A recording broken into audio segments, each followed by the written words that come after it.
আসসালামু আলাইকুম দর্শক, আমি সাইফুল নিউজ 68 আপনাদের সকলকে আমন্ত্রণ।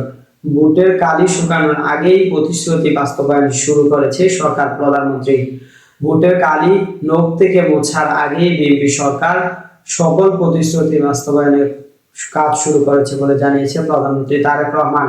শনিবার সকাল 10টায় রাজধানীর ওসমান হাদি স্মৃতি মিলনায়তনে মসজিদের ইমাম, মুয়াজ্জিন, খতিব সহ বিভিন্ন ধর্মীয় নেতাদের মাসিক সম্মানী প্রদানের কার্যক্রম উদ্বোধন অনুষ্ঠানে এইসব কথা বলেন প্রধানমন্ত্রী তারেক রহমান। সরকারের নির্বাচনী অঙ্গীকার অনুযায়ী চালু হওয়া এই কর্মসূচির আওতায় মসজিদের ইমাম, মুয়াজ্জিন ও খতিবদের পাশাপাশি হিন্দু, বৌদ্ধ, খ্রিস্টান ও ধর্মের পুরোহিত, সেবায়েত, বিহার অধ্যক্ষ, উপাধ্যক্ষদের সম্মানী দেওয়া হবে। উদ্বোধনী অনুষ্ঠানে প্রধানমন্ত্রী তার বক্তব্যে বলেন যে আজকের অনুষ্ঠানে এমন সব মানুষ একত্রিত হয়েছেন যাদের মানুষ কোনো বাধ্যবাধকতা ছাড়াই সম্মান করে এবং জীবনের কঠিন মুহূর্তে যাদের কাছ থেকে পরামর্শ নিয়ে থাকেন।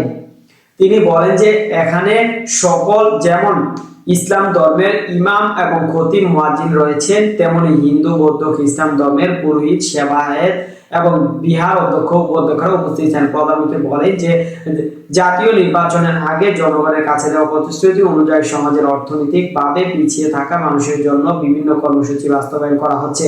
তিনি বলেন যে নারীদের জন্য ইতিমধ্যে ফ্যামিলি কার্ড চালু করা হয়েছে এবং পর্যায়ক্রমে এটি সারা দেশে বিস্তৃত করা হবে।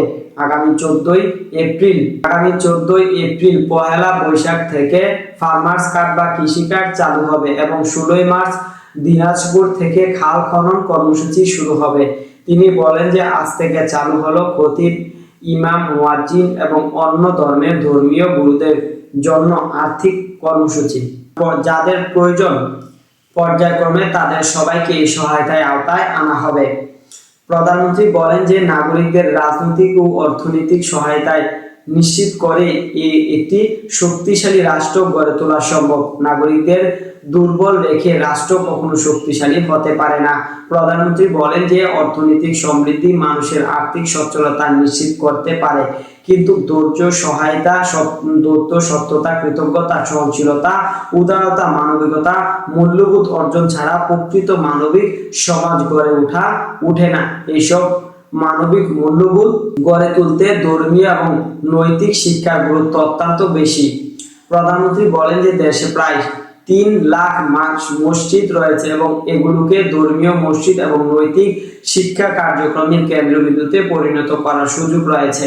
তিনি স্মরণ করেন শহীদ প্রেসিডেন্ট জিয়াউর রহমানের সময়ে দেশে ইমাম প্রশিক্ষণ একাডেমি চালু হয়েছিল এবং পরে বেগম খালেদা জিয়া সরকার মসজিদ ভিত্তিক শিশু শিক্ষা এবং গণশিক্ষা কার্যক্রম চালু করেছিলেন।